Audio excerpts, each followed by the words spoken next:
नमस्कार मित्रांनो, मनस्पर्शी कथा या चॅनलमध्ये आपले सर्वांचे स्वागत आहे. मित्रांनो, माझी तुमच्याशी कळकळीची विनंती आहे की तुम्ही आपल्या चॅनलला सबस्क्राईब करा. आपल्याला लवकरात लवकर 1000 सबस्क्रायबरचा टप्पा हा पार करायचा आहे. तो फक्त माझे भाग अंतिम. मागील भागात आपण पाहिले, रवी माने यांच्या घराजवळ गेला आणि जान्हवीला भेटला. जान्हवीने त्याला पाहताच विचारलं, तू इथे पुन्हा का आला?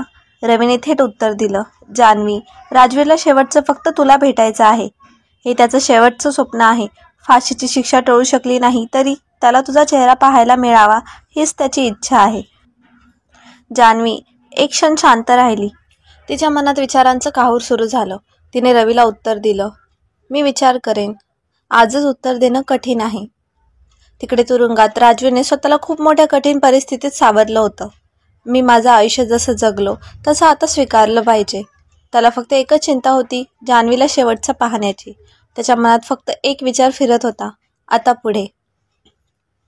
माने कुटुंबाच्या लिव्हिंग रूममध्ये एक तणावपूर्ण वातावरण पसरले होते. मीराबाई यांनी सर्वांना हॉलमध्ये बोलावलं होतं. सगळ्यांचे चेहरे गंभीर होते.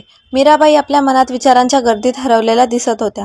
हॉलच्या कोपऱ्यात ठेवलेल्या घड्याळाच्या टिकटिक आवाजही जणू त्या क्षणाची गंभीरता अधिक वाढवत होता. जान्हवी आणि कुणाल नुकतेच हॉलमध्ये आले होते. जान्हवी मीराबाईकडे पाहत विचारले, आई, तू आम्हाला इकडे का बोलावले आहे? मीराबाई एक क्षण थांबल्या. त्यांनी खोल श्वास घेतला आणि जान्हवीकडे पाहत म्हणाल्या, जान्हवी बाळा, मी तुला जे काही सांगणार आहे ते ऐकताना शांतपणे ऐकायचं हा. हे बोलताना माझं आणि करणवरचं प्रेम तुला कमी वाटायला नको. हॉलमधील वातावरण अधिक तंग झालं. जान्हवीने त्यांच्या डोळ्यात पाहून विचारलं, आई, असं काय बोलायचं आहे तुला? तू का अडखळते? स्पष्ट सांग ना. मीराबाईचे शब्द घशात अडकल्यासारखे झाले. त्याने मान खाली घालून बोलण्याचा प्रयत्न केला, जान्हवी, मी आणि तुझ्या बाबांनी निर्णय घेतला आहे की राजवीरला माफ करायचं. हे ऐकून जान्हवी धक्क्याने जागच्या जागी उभी राहिली. काय? ती अक्षरशः ओरडली. तिच्या आवाजात संताप आणि वेदना एकत्र मिसळल्या होत्या. तू काय म्हटलीस आई? त्या राजवीरला माफ करायचं, ज्या राजवीरने माझ्या करणचा जीव घेतला? त्याला आपण किती संघर्ष करून या लढाईत न्याय मिळवला आणि आता तुम्ही असं काही म्हणताय? मीराबाई उठून तिच्या जवळ गेला. त्यांनी जान्हवीच्या खांद्यावर हात ठेवला आणि समजवण्याचा प्रयत्न केला. जान्हवी बाळा ऐक, जेव्हा राजवीरची आई सरिता माझ्या पाया पडून त्याच्या जीवासाठी भीक मागत होती तेव्हा मला तिच्या डोळ्यात तिच्या वेदना दिसली, जी आपल्याला करण गेल्यावर जाणवली होती.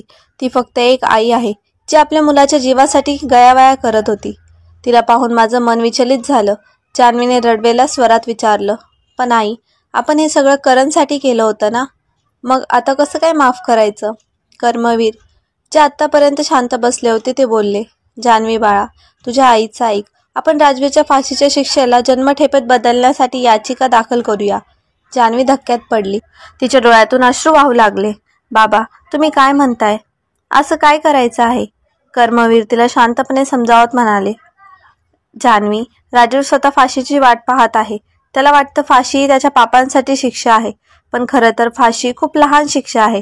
जर त्याला जन्मठेप झाली तर तो रोज रोज मरत राहील. प्रत्येक क्षण त्याच्यासाठी शिक्षा बनेल. हॉलमध्ये शांतता पसरली. जान्हवीने काही क्षण कोणतीही प्रतिक्रिया दिली नाही. ती रागाने पलटली आणि आपल्या रूममध्ये गेली. तिचं संताप आणि दुःख तिच्या डोळ्यात स्पष्ट दिसत होतं. कुणाल, जो हॉलमध्ये तिला शांतपणे पाहत होता, तिला समजावण्यासाठी तिच्या मागे गेला. जान्हवी ऐक ना, आपण सगळं शांत डोक्याने विचार करूया. कुणाल तिच्या मागे जात म्हणाला. मीराबाई आणि कर्मवीर एकमेकांकडे पाहत विचार करत राहतात. जान्हवी आपल्या खोलीत अस्वस्थपणे बसलेली होती. तिच्या डोक्यात आईच्या आणि बाबांच्या शब्दांचे सगळे प्रतिध्वनी वाजत होते. ती एकीकडे रडत होती तर दुसरीकडे रागाने चिडलेली होती. कुणाल तिच्या मागोमाग खोलीत आला. त्याने तिला थोडा वेळ शांत बसू दिलं, पण तिच्या डोळ्यातल्या वेदना पाहून तो बोलायचं ठरवत म्हणाला, जान्हवी. त्याने तिच्या खांद्यावर हात ठेवत हळुवारपणे सुरुवात केली, माझ्या मते माफीसारखं काहीही मोठं नाही. राजवीरला माफ करणं हेच योग्य आहे. त्यालाही यातून काहीतरी शिकायला मिळेल. जान्हवी पटकन त्याचा हात झटकत म्हणाली, पण करणचं काय कुणाल? त्याला न्याय मिळवण्यासाठी आपण जे काही केलं ते कशासाठी? कुणालने शांतपणे उत्तर दिलं, जान्हवी, मी पूर्णपणे खात्रीने सांगतो की करण तुझ्यावर कधीच नाराज होणार नाही. उलट त्यालाही बरं वाटेल की आपण दुसऱ्या कोणालाही यातून कष्ट काढायला मदत केली. कधी कधी माफी हीच आपल्या वेदनांवर उपाय ठरते. जान्हवीने त्याच्या डोळ्यात पाहिलं. तिच्या डोळ्यात अजूनही अश्रू होते. ती म्हणाली, कुणाल, माझं मन नाही करत आहे त्याला माफ करावं. करणच्या आठवणी मला थांबवतात, पण तू म्हणतोस म्हणून मी विचार करेन. कुणाल हळूच तिच्या बाजूला बसला. त्याने विचारलं, जान्हवी, काही सांगायचं आहे का अजून? तुझ्या चेहऱ्यावर काहीतरी वेगळं वाटतंय. जान्हवीने थोडं थांबून म्हटलं, हो, खरं तर काल रात्री रवी आला होता. त्याने मला सांगितलं की राजवीरची शेवटची इच्छा आहे की तो मला एकदा भेटायला हवा. पण मी त्याची इच्छा पूर्ण करणार नाही. मला त्याचं तोंड सुद्धा पाहायचं नाही. कुणालने जान्हवीकडे बघितलं. त्याच्या चेहऱ्यावर चिंता स्पष्ट दिसत होती. जान्हवी, हे काय बोलत आहेस? राजवीरची शेवटची इच्छा आहे. कदाचित तो फक्त तुझी माफी मागायचं ठरवून तुझ्याशी बोलू इच्छितो. जान्हवीने थोडंसं रागाने आणि थोड्या अश्रूंनी त्याच्याकडे पाहिलं. कुणाल, मी कशी त्याला भेटू? त्या माणसाकडे बघण्याची ताकद सुद्धा माझ्यात नाही. मी अजूनही करणचा चेहरा डोळ्यांसमोरून पाहते. त्याचं रक्त त्या राजवीरच्या हातांवर अजून देखील दिसतं. कुणालने तिचा हात हातात घेत शांतपणे म्हटलं, जान्हवी, कधी कधी दुसऱ्यांच्या दुःखात आपलंही दुःख हलकं होतं. मला पूर्ण विश्वास आहे की राजवीर तुझी माफी मागेल आणि अजून काहीही नाही बोलणार. तू त्याला भेट, फक्त एकदा. हा तुझा निर्णय असावा, पण विचार कर, हे करणच्या आत्म्यासाठीही योग्य ठरेल. जान्हवी थोडा वेळ काहीच बोलली नाही. खोली शांतता पसरली होती. तिचं मन प्रचंड गोंधळलं होतं. तिच्या मनात दोन विचारांचं युद्ध सुरू होतं. एकीकडे करणच्या आठवणी तिला थांबवत होत्या, तर दुसरीकडे कुणालचं बोलणं तिच्या मनाला विचार करायला भाग पाडत होतं. ती शेवटी म्हणाली, ठीक आहे कुणाल, मी विचार करेन, पण अजून मला वेळ पाहिजे. मला अजूनही वाटतं की मी त्याला भेटायला नको.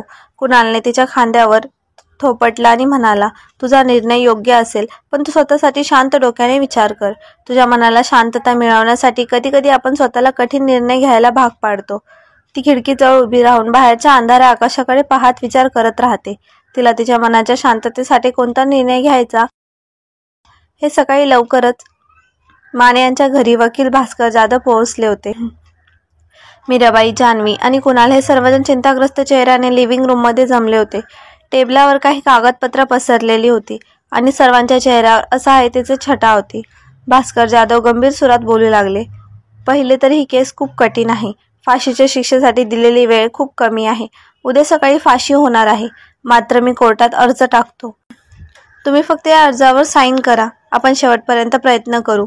मीराबाईच्या डोळ्यात पाणी तरळलं. त्याने जान्हवीकडे बघितलं. जान्हवी बाळा, तू काय हरकत न घे.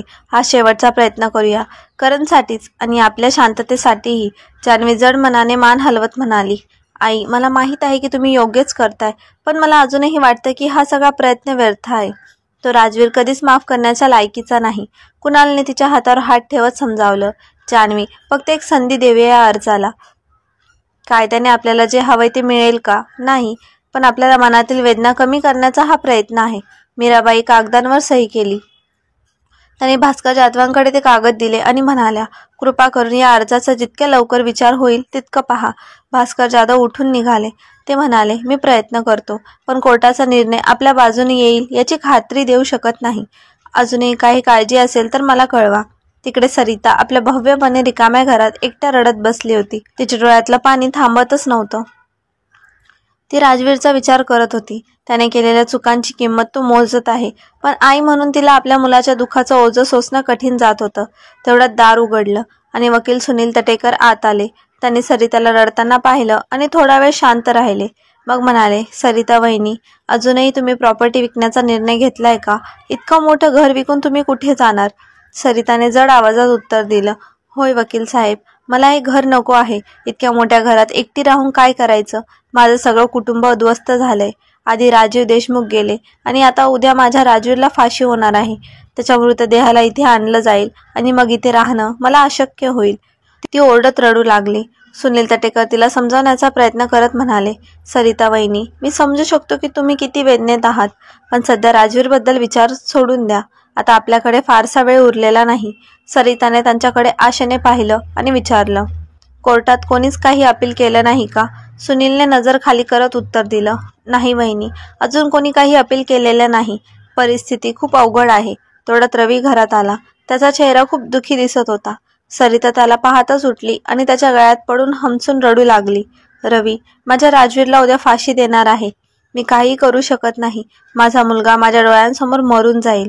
रवीने तिला घट्ट मिठी मारत सांत्वन केलं. काकू, काळजी करू नका, काहीच होणार नाही राजवीरला. पण रवीच्या डोळ्यात स्पष्टपणे दुःख दिसत होतं. त्याला माहीत होतं की आता काहीच होऊ शकणार नाही. तोही आतून पूर्णतः तुटला होता. पण त्याने सरिताला धीर देण्यासाठी खोटं बोललं. आपण एक शेवटचा प्रयत्न करू, रवी म्हणाला. पण सगळं तुमच्या इच्छेप्रमाणे होईल. राजवीरची शेवटची इच्छा पूर्ण होईल आणि आपण त्याला भेटू. सरिता रडतच मान हलवते, पण तिच्या चेहऱ्यावर अजूनही असहायतेचे सावट होत असतं. रवी आणि सरिता तुरुंगाच्या कठीण दरवाजातून आत येतात. तिथे काळोख पसरलेला असतो. फक्त एका छोट्या खिडकीतून येणाऱ्या प्रकाशामुळे वातावरण अधिकच गडद वाटत असतं. रवी थोडं मागे उभा राहतो तर सरिता राजवीरच्या समोर बसते. राजवीर आपल्या हातात साखळदंडासह शांतपणे खाली मान घालून बसलेला असतो. सरिता त्याच्याकडे पाहून डोळ्यातलं पाणी थांबवू शकत नाही. ती हळूच हात पुढे करून त्याच्या गालावर ठेवते आणि म्हणते, राजवीर बाळा, उद्या तुला फाशी होणार आहे. मला असं वाटते की मीही काहीही करू शकत नाही. माझ्या डोळ्यांसमोरून तू मृत्यूच्या दारात चाललास आणि मी निर्धार आहे. तुझी आई काहीच करू शकत नाही. तिच्या आवाजात वेदना ओसंडून वाहत होती. राजवीर हळूहळू मानवरी करून सरिताकडे पाहतो. त्याच्या चेहऱ्यावर शांततेचा पण खोल दुःखाचा भाव असतो.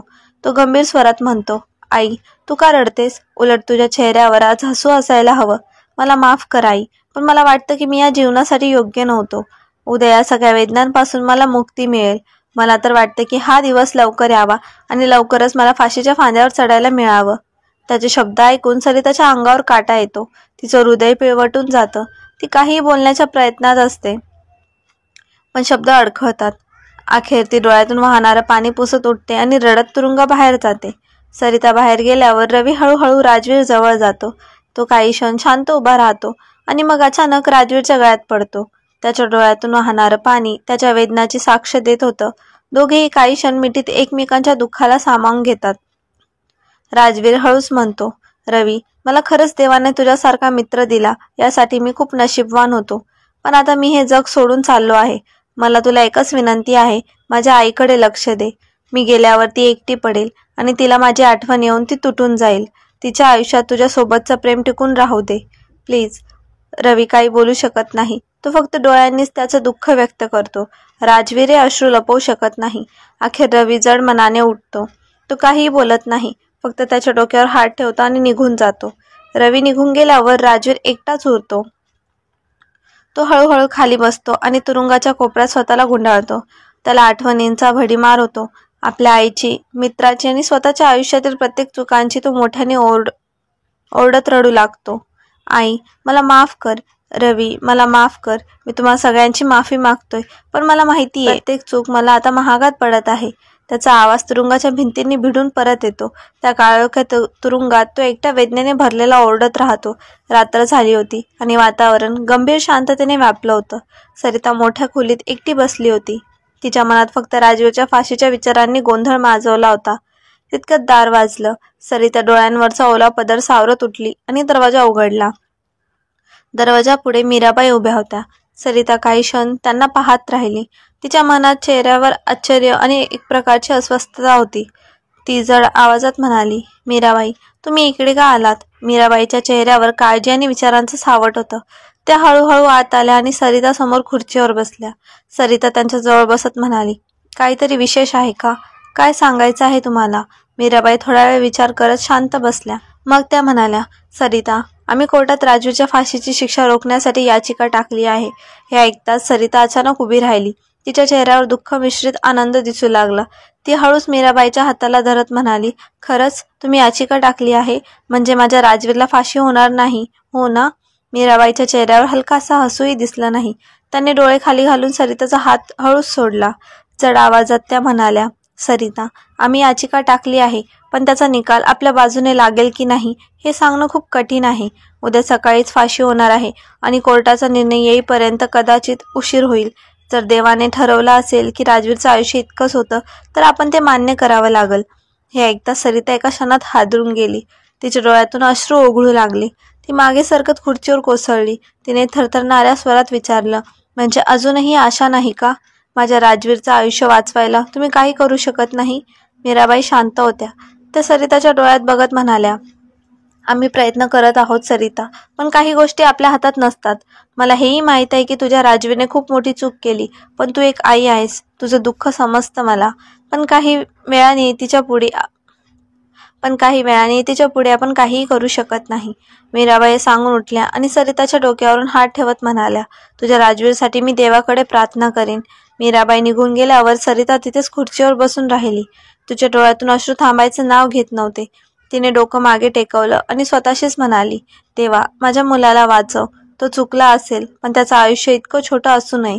माझ्या डोळ्यासमोर त्याला फाशी दिली जाणार नाही आणि मी काहीच करू शकत नाही. ती उठून आपल्या खोलीत गेली आणि राजवीरचे बालपणीचे फोटो हातात घेतले. फोटोवर हात फिरवत ती हळूच म्हणाली, राजवीर, माझा मुलगा, तू खूप मोठा झाला आहेस, पण आजही मला तुझ्या डोळ्यात त्या लहानग्या राजवीरचा चेहरा दिसतोय. मला कसं बघावं लागेल की माझ्या मुलाला फाशी दिली जात आहे. तिचं मन शांत होत नव्हतं. ती रात्रभर देवाची प्रार्थना करत राहिली. तिचा प्रत्येक श्वास फक्त राजवीरसाठी होता, पण नियतीचं कठोर सत्य तिच्या मनावर ओरखडत उमटत होतं. सकाळचे 5 वाजले होते. बाहेरची गडबड प्रचंड वाढली होती. तुरुंगाच्या बाहेर लोकांची गर्दी जमली होती. प्रत्येकाच्या चेहऱ्यावर एकच भाव, राजवीरच्या फाशीची वाट बघण्याचा. काही जणांनी फटाके आणले होते. ते म्हणत होते, राजवीरला फाशी लागल्यावरच हे फटाके फुटणार. मीडिया टीम्स आधीच तिथे पोहोचल्या होत्या. सर्व चॅनल्सवर लाईव्ह प्रसारण चालू होतं. कुणी राजवीरला आज सकाळी 6 वाजता फाशी दिली जाणार आहे. दरम्यान रवी आपल्या घरात टीव्ही समोर बसला होता. त्याचे डोळे टीव्हीवर खिळलेले होते आणि मन देवाकडे प्रार्थनेत गुंतलेले होते. तो म्हणत होता, देवा, राजवीरच्या आत्म्याला शांती मिळू दे. तुरुंगाच्या आत पोलिसांनी राजवीरच्या हातात हतकड्या घातल्या आणि त्याला बाहेर काढलं. राजवीर शांत होता, पण त्याच्या चेहऱ्यावर वेगळाच आनंद झळकत होता. तो जणू स्वतःच्या मृत्यूला कवटाळायला तयार होता. राजवीरने मनातल्या मनात विचार केला, शेवटी हे संपलं. माझ्या पापांची शिक्षा मी भोगेन. फाशीने मला शांतता मिळेल. फाशीच्या तक्त्यापर्यंत नेत असताना त्याच्या डोळ्यासमोर भूतकाळातील प्रसंग उभे राहिले. त्याने करणचा खून कसा केला, जान्हवीच्या प्रेमात कसा पडला आणि तिच्यासोबत भविष्याची स्वप्न कशी रंगवली, हे सगळं त्याला आठवत होतं. ती सगळी स्वप्न आता राख होणार होती. फाशीच्या तक्त्याजवळ पोहोचल्यावर राजवीरच्या समोर मोठ्या जाड दोरीचा फास लटकत होता. त्या फासाकडे बघून त्याच्या डोळ्यात पाणी आलं. तो मनात म्हणाला, माझ्या आयुष्याचा शेवट इथेच होईल आणि माझी शेवटची इच्छा जान्हवीला भेटणं, तीही अपूर्णच राहिली. तेवढ्यात जल्लादाने त्याच्या तोंडावर काळा कपडा टाकला. राजवीर शांत उभा राहिला. फाशीची प्रक्रिया सुरू व्हायच्या काही सेकंद आधी एक हवालदार धावत आला. त्याने उपस्थित असलेल्या वरिष्ठ पोलीस अधिकाऱ्याच्या कानात काहीतरी सांगितलं. अधिकारी जल्लादाला जोरात ओरडला, थांबा.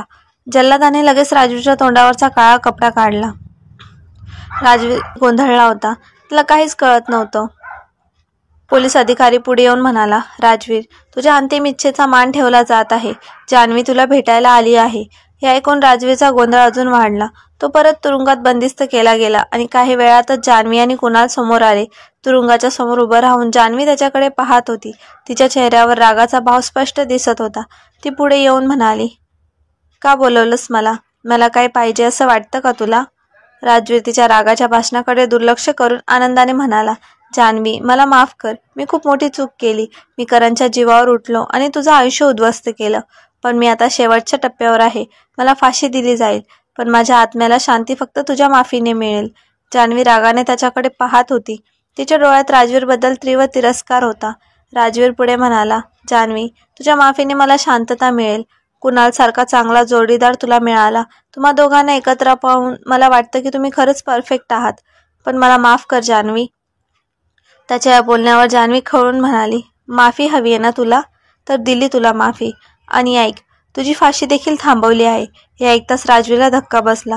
तो गोंधळलेल्या आवाजात म्हणाला, जान्हवी, तू काय बोलत आहेस? मला माफ कर, पण माझी फाशी का थांबवलीस? मला फाशीच हवी आहे. जान्हवी थंडपणे म्हणाली, हो, तुझ्या आईने माझ्या आईच्या पाया पडून मला गयावया दिली. पण मला हे ठाऊक आहे राजवीर, तुझ्यासाठी मरण खूप सोपं आहे. आता तू जगशील, पण रोज मरशील. जान्हवी हे बोलून तिथून निघून गेली. राजवीर मोठ्याने ओरडत राहिला, जान्हवी थांब, मला फाशीच हवी आहे. तुझ्या विना माझं जगणं खूपच अवघड होऊन जाईल. असे बोलून तो तुरुंगात रडत राहिला. बाहेरच्या जगात टीव्हीवर बातमी झळकली, राजवीरची फाशी थोड्याच वेळात थांबवण्यात आली आहे. त्याच्या फाशीच्या 5 मिनिटे आधी हा निर्णय घेण्यात आला आहे. ही बातमी पाहून रवी आनंदाने उड्या मारत होता. तो म्हणाला, देवा, तुझे आभार. राजवीरला अजून एक संधी दिलीस, आता तो स्वतःच्या पापांची शिक्षा भोगेल. तो पटकन सरिता त्यांना फोन लावतो. सरिता ही देवाकडे प्रार्थनाच करत असते. तिला वाटत होतं की राजवीरला फाशी झाली आहे. तेवढ्यात तिच्या फोनची रिंग वाजते. ती फोन उचलते आणि रवी तिकडून खुशखबर देतो. सरिता काकू, राजवीरची फाशी टळली आहे. हे ऐकून सरिताला देखील विश्वासच होत नव्हता. ती देवाकडे हात जोडून प्रार्थना करते आणि देवाचे आभार प्रकट करते. कथा ही 1 वर्ष पुढे ढकलते. आपण पाहतो की जान्हवी आणि कुणाल यांना एक मुलगा झाला आहे. जान्हवी आई आणि कुणाल बाबा बनला आहे. सर्वजण खूपच खुश असतात. राजवीरची आई सरिता ही आता एक समाजसेविका बनली आहे आणि ती गरीब लोकांच्या समस्याचे निवारण करत असते. राजवीरला जन्मठेपेची शिक्षा मिळाल्यामुळे तो तुरुंगात असतो. तुरुंगामध्ये राजवीर हा बाकी कैद्यांना नेकीचा रस्ता दाखवत असतो. त्यांना चांगली शिकवण देत असतो आणि त्यांच्यामध्ये एक बदल घडून देण्याचा प्रयत्न करतो. या कथेमध्ये राजवीर हा त्याच्या चुकीमुळे जान्हवीचे मन जिंकण्यात असफल ठरला. तुम्हाला ही कथा कशी वाटली कमेंटमध्ये नक्की सांगा. नवीन कथा लवकरच आपल्या चॅनलवर येईल आणि चॅनलवर नवीन असाल तर चॅनलला सबस्क्राईब करा. धन्यवाद.